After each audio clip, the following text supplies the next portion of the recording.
हिंदुस्तान में कई लोगों की जिंदगी बदली, कई लोगों के जीवन में एक जुनून दिया। उन्होंने एक बात बताई थी कि हमारे पास शायद पढ़ने लिखने वाली डिग्री हो या ना हो, लेकिन एक जुनून वाली डिग्री होनी चाहिए जिससे हम सफल हो सकते हैं। हेलो। तो ऐसे ही डायमंड में हीरा घिसते घिसते समय निकाल रहे थे। आज से 18 साल पहले आरसीएम आया और मैं भगवान का लाख लाख शुक्रिया अदा करता हूँ कि मुझे आज से 18 साल पहले आरसीएम समझ में आ गया। लोगों को आज भी समझ में नहीं आता। हेलो। ये मीटिंग में आने के बाद भी समझ में नहीं आता। इस प्रोडक्ट यूज करने के बाद, दवाई बंद हो जाने के बाद भी समझ में नहीं आता। घर में इनकम आ जाने के बाद भी समझ में नहीं आता। लेकिन ये समझ में तब आता है जब ऊपर वाला समझता है। तब हमने सूरत में उसका टाइम लिया। ये तो हमारी अपलाइन है।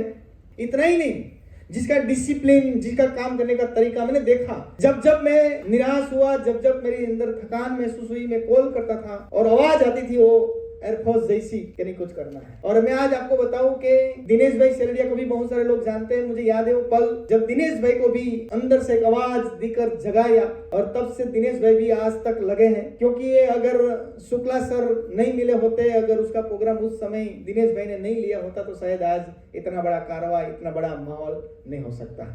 इतना ही नहीं, जब मैंने शुरुआत की थी तब मुझे याद है सर उस समय भी यहाँ आए थे प्रोग्राम देने के लिए, लेकिन मैंने नहीं लिया था, लेकिन दिनेश भाई ने लिया था। और मेरे साथ एक दिन रहे और जब खाने की बात आई तो होटल में खाने के लिए गए।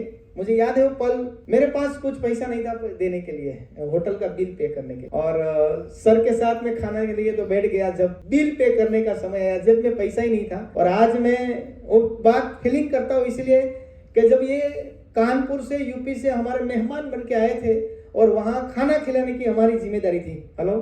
लेकिन मेरे पास पैसा नहीं था उस समय। सर पता चल गया था कि उसके पास पैसा नहीं है। उस समय वो सर ने बिल पे किया था। मुझे ये घड़ी, वो वक्त याद है। और फिर भी वो सर लगातार मेरे हर बात को समझते गए, मुझे आगे बढ़ाते गए, हौसला देते गए। और रात को 11 बजे मेरी ट्रेन कानपुर पहुंची तो सर स्पेशल रात को वहां मिलने के लिए आए। वो बातों ने मुझे इतनी बड़ी प्रेरणा दी और यही कारण आज मैं यहाँ हूँ। तो आज मैं ये कहना चाहता हूँ, बिल्कुल एक छोटी छोटी बातों से आज मैं यहाँ तक पहुँच चुका हूँ।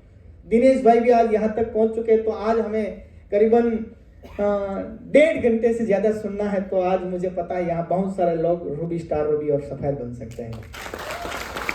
तो ज्यादा वक्त नहीं लेते हुए मैं आप सभी की जोरदार तालियों के साथ, सह सम्मान के साथ, मैं भारतीय वायुसेना के एयरफोर्स से एक रिटायर्ड मैन और पूरे हिंदुस्तान को एक मिसाल देने वाले, जगाने वाले, जहां भी पैर रखते वहां लोग लाइन लगते हैं कि सर आपसे कुछ सुनने। बड़े बड़े लीडर भी आज उनसे डिसिप्लिन, बहुत सारी बातें सुनते हैं। और उतना ही नहीं, जहां भी पैर रखते हैं वहां हवा भी अपनी रुख बदल देते हैं। लोग ऑटोग्राफ, फोटोग्राफ लेने के लिए लाइन में रहते हैं। आज हम भाग्यशाली हैं कि सूरत की धरती पर उसका मौका मिला है सुनने के लिए। तो ज्यादा वक्त नहीं लेते हुए हम सब अपनी जगह से खड़े होंगे, सब सम्मान के साथ, उत्साह के साथ। जरूर एक दिलीप भाई जी, जोरदार ताली। ऐसा प्यार आपको कहाँ मिलेगा? मिलेगा कहीं? कभी भी नहीं मिलेगा। इसीलिए कहते हैं कि जीवन की ना जाने कब शाम हो जाए, आओ आरसीएम में मिलकर ऐसा काम हो जाए, आने वाली जनरेशन तक का इंतजाम हो जाए।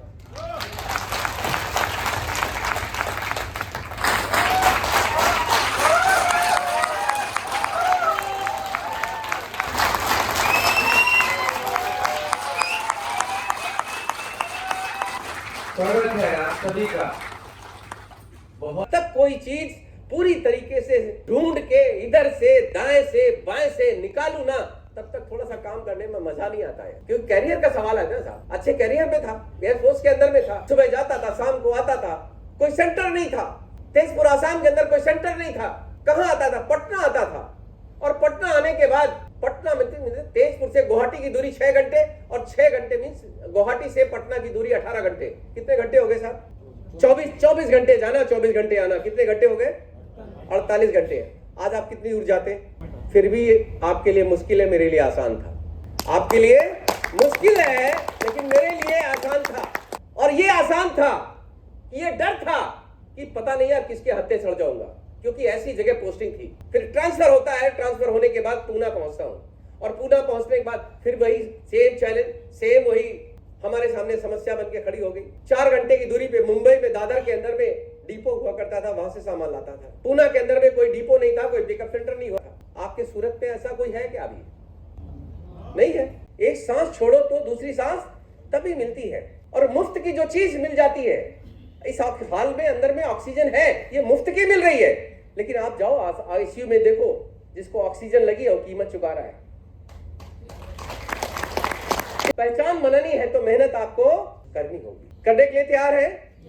तैयार है? पीछे वाले चलिए आगे की तरफ चलते हैं। और मेरी सफलता का राज है सीखना। गुरुकुल में जाके सीखता हूं। गुरुकुल में नहीं अटेंड कर पाया तो मैं वीडियो देख के उनके सीखता हूं, उनसे फिजिकली सीखता हूं। लेकिन इस सीखने के दौरान में बहुत बार गिरता भी हूं। आप भी गिरते होंगे, यस या नो? आपको कैसा लगता है जब गिरते हो? आपको एनर्जी की जरूरत पड़ती है। तो एनर्जी की जरूरत पड़ती है तो आप या तो किताबों में जाते हो, या तो आप वीडियो के देखते हो, या अपलाइन को फोन करते हो। तो वो आपको क्या करते हैं? ऊर्जा देते हैं, नहीं देते? देते हैं, नहीं देते? इसी दौरान में जब ये सीखने का दौर शुरू हो जाता है तो मैं हमेशा इनसे भी सीखता हूँ, जो भी मिल जाता है उससे भी सीखता हूँ। धुरंधर कितने लोग देखी है भाई? आज आपको ऐसे ही धुरंधर की आपकी कहानी मैं बनाना चाहता हूँ। एक ऐसे धुरंधर हमारे बीच में है, और अगला नाम आपका आने वाला है। अगले धुरंधर आप हो सकते हैं। जिसने नहीं देखी है तो एक बार देखना कि देश के प्रति उसका समर्पण क्या है, देश के लिए उसने क्या क्या काम किया, और आरसीएम में रह के उस धुरंधर ने क्या क्या किया। और ऐसा आप भी कर सकते हैं। और वो धुरंधर और कोई नहीं, हमारे बीच में हरीश भाई बैठे हैं।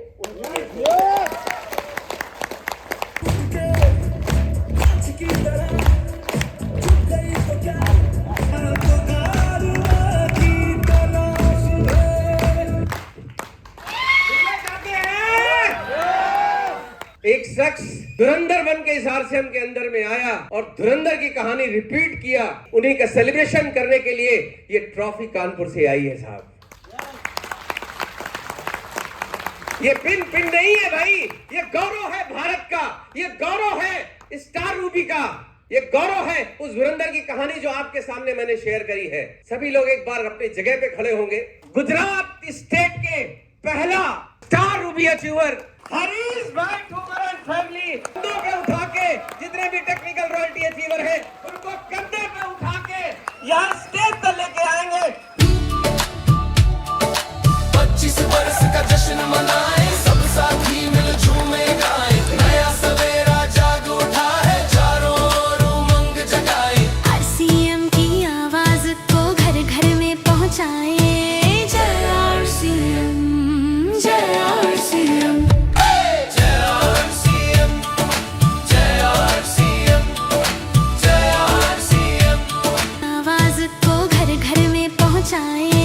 जय आरसीएम, जय आरसीएम, जय आरसीएम, जय आरसीएम, जय आरसीएम, जय आरसीएम।